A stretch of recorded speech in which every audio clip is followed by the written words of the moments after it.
I'm joined on the Crispin Flintoff show by Melanie Schweizer. How are you doing, Melanie? Hi, I'm fine. Thank you for having me. Well, I just wanted to play a clip before we start talking about it's something that's been gone pretty viral on social media. Is your clip to camera? I'll just play it so people can see what happened. Yesterday, I got fired as a civil servant working at the Federal Ministry in Germany. Why? In a nutshell, because I was speaking out against the genocide in Palestine committed by Israel, against the German support thereof, against the violence and crimes that are happening there. While I was a candidate for the federal parliament elections with Mayor 25, this is where we're at in Germany. This is a blatant attack on freedom of speech and of our constitutional basic rights to freedom. Keep speaking up, keep raising your voice. Losing your job is not the worst that can happen to you. Losing your life is. Losing your freedom rights is. Well, that is very powerful.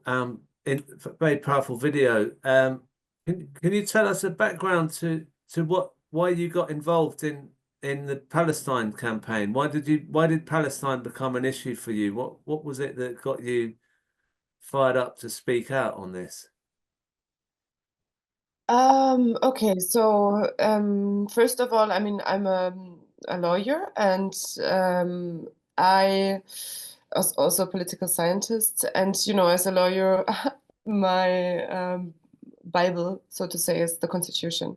Um, ever since 7th of October, I am completely shocked about what is going on, what is happening here, of course, in Palestine, in Gaza. It's a nightmare to see it and get it live streamed, this genocide. And to me, it is absolutely a genocide. The courts will be deciding on that, but I'm sure this will be the outcome. There are so many clear signs for it, and in my judicial legal opinion, of course, as well. And you know, then especially with the German context, I grew up wondering how the Holocaust would be possible, and I always thought you know, that could never happen again. And if people would have only known, then it would have been possible to prevent it. But unfortunately, ever since I witnessed what is going on in Germany, ever since October 2023, I now know that neither the Holocaust would have been able to be prevented, nor this genocide that is going on now. And it is precisely because of people who keep silent, people who choose to look the other way, people who remain, who don't want to give up on privileges, who don't want to be involved in uncomfortable conversations. And to me, that was never an option. You know, I swore to myself always when I was growing up that I would never let this happen, that I would do something against it. And now here I am. And this is certainly a comparable situation because it is a genocide, and we see the mass killing of civilians, of children. You know, there is no justification for this. And how the German government and the German media are not just the government, all parties basically that are in the parliament, and the German media is behaving as absolutely criminal. It is against our constitution, and it is immoral to just say the least. You know, Germany, in my opinion, is complicit in this genocide. It is also accused in front of the International Court for aiding and abetting to genocide. And apart from all that, you know, the German climate is really, really dire. I mean, in these terms, when you are speaking up for the right to life, for the protection of the Palestinian people, you are being labeled a Hamas fangirl, Hamas supporter. You're being shot, you're being silenced, you're being fired, as in my case. And I'm not an exception. This has happened hundreds or thousands of times in Germany now. And, you know, the protests are being beaten down. They're like extremely repressed by the police and suppressed and criminalized, and this is very alarming to me as a lawyer, especially. And then, you know, I would join for 1.5 years the protests after work, or initiatives trying to help also people who are victims of political repressions. And then at some point, I told my hierarchy that I need to do more, that this is not enough, and that's why I decided to become politically active and run for office. And the only party in Germany who has been from the beginning against this genocide is Mera25. It's a pan-European party that is related to the movement DM25 that was founded in Germany 2016, I believe, or 17. And so yeah, there are 4 parties now in Europe, and one of them is in Germany, and it was the very first parliament elections. So ever since I ran for office, I used my Twitter account to publicly post also about my campaign and everything, and of course the content of the campaign. And the main content was the fight against the genocide and the apartheid in Israel. And then very quickly, a German racist, the biggest German media outlet, which is very right-wing and racist, made a smear campaign against me. A smear article was asking the ministry about how it could be that an anti-Semite Israel hater is working in the ministry, and then the ministry gave an answer without consulting me. Ever since that article, I never saw my office again from the inside. I was immediately suspended, and then eventually last Friday I was fired. So Friday a week ago. Wow, that's an incredible story. But I mean, the media. I mean, this is a story that came out in Bild, which I believe is like one of the largest media outlets in Germany. It's about your losing your job. Is it sort of? I don't know German. Were they saying that this is a victory, that they got rid of your position there? They say Hubertus Heil, who is the minister of my ministry, is finally putting the foot down, basically. And Israel hater loses their job and their status as civil servant in the ministry. That's the headline. What is it saying? Israel and of hater. course, Oh. yeah, Oh, and of no. course they are celebrating. You know, in this whole process of the last 3 months that it has been going on for, no one ever told me what exactly I said that amounts to Israel hating or to anti-Semitism. And apart from all that, you know, now ever since that 8 days that I'm being fired, no German media has picked up on it. No one has reported on this. You know, that you could lose your job for being for expressing criticism against Israel. And oddly enough, 3 days ago, I don't know if you saw that, but there's the German Federal Commissioner for Anti-Semitism, Felix Klein. He's also a civil servant, and he gave an interview expressing full support for Trump's plan of ethnic cleansing of the people in Gaza and the forceful displacement. So the government was asked about this in the weekly government press conferences, right?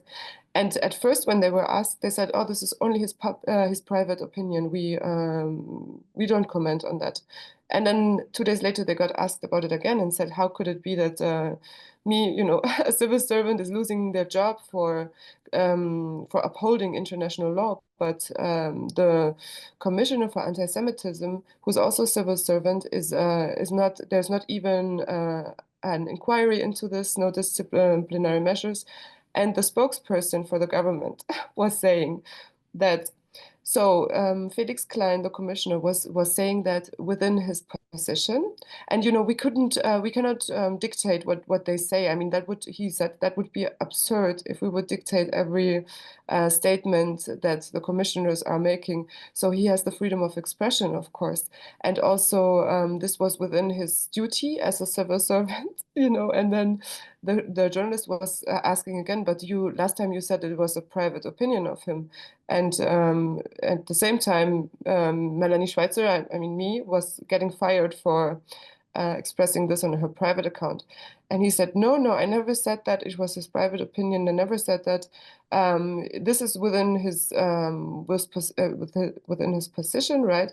And then he said, but you know, he was expressing his views, which is okay. And within that, it was also his private opinion. Nothing of that makes sense, you know. It's completely whacked. Really, it's crazy. And but however, this is exactly how a state complicit in genocide reacts. You know, of course, Felix Klein, the Commissioner for Anti-Semitism, can openly express support for violations of international law, of war crimes, But on the other side, me who's expressing to stop that, to stop supporting Israel, I am being like harshly repressed. I mean, I lost my status as a civil servant, which is really a very harsh punishment.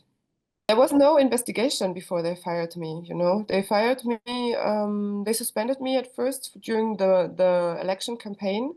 And then right on the next day, they initiate, when the election campaign on 23rd of February was over, they initiated the firing. And, you know, as in Germany, when you run for a public office, you have a special protection to not lose your job. So you cannot lose your job when you are expressing the content of your party, which in my case clearly is the case. So on so many levels, this is obviously unlawful what they have been doing, and I mean, definitely I will take legal steps to get this cleared out in courts.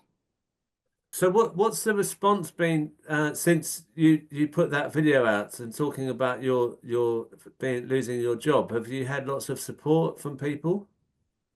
Yes, I get lots of really hundreds of beautiful messages of people asking how can they help, and that I have the full support, and that this is crazy what's happening. So there's a massive wave of support. I mean, of course, there are also the crazy ones who write something like, haha, finally, and you deserve that, or have fun at the work agency, finding a new job. One was telling me you should be brought to the concentration camp and be gassed, you know, in German. So he's a German, obviously.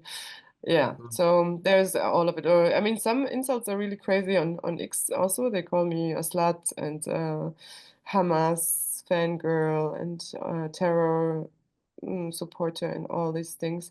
But this is in relation to all the other messages I'm getting is a really very tiny portion.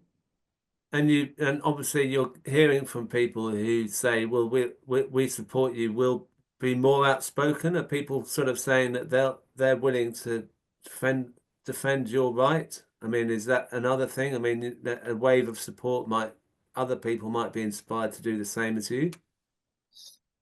I mean, that's what I'm hoping for, you know. That's why I released also a few days after only 2-3 days that I received job offers, you know, because I want not in making this public for me, what happened to me, I want to shed a light on what is going on here in Germany. There's a massive attack on freedom of speech, on freedom of assembly, you know, on many other freedom rights, and I want this to be public because I think it needs pressure from outside, because our media in Germany is not reporting on this, on nothing about this, and it's a cycle, you know, that keeps repeating. So people are not getting involved because they are being kept on a very low level of information, and of course, you know, it hurts to lose my job and my civil servant status. Also, I had a great working environment. I had an amazing relationship to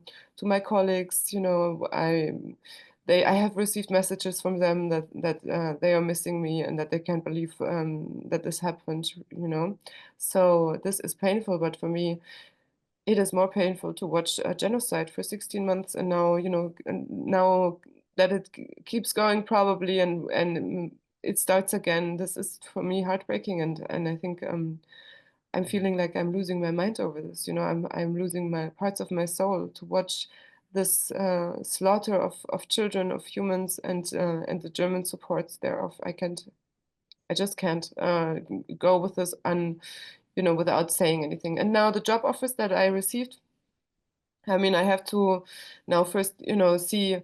So it was more an offer to an interview and to keep chatting, and precisely because of my commitment to human rights and international law, so for my moral stance. And then I will see if this is fitting for me, because, you know, of course, this is now also a big decision. What am I going to do next? And it's all very overwhelming, you know, to be just kicked out like that, like so sudden. I really didn't expect that. And then see. But yeah, the message I wanted to give to people is that, you know, when you follow your heart and you follow what you believe in, then then you will not be, you know, you will not get under the bus. Like there will be other options and other possibilities, and in the end, I think it's worth it. And I want to encourage people to speak out, and to, even if it means that you lose something, you know, you will win something later.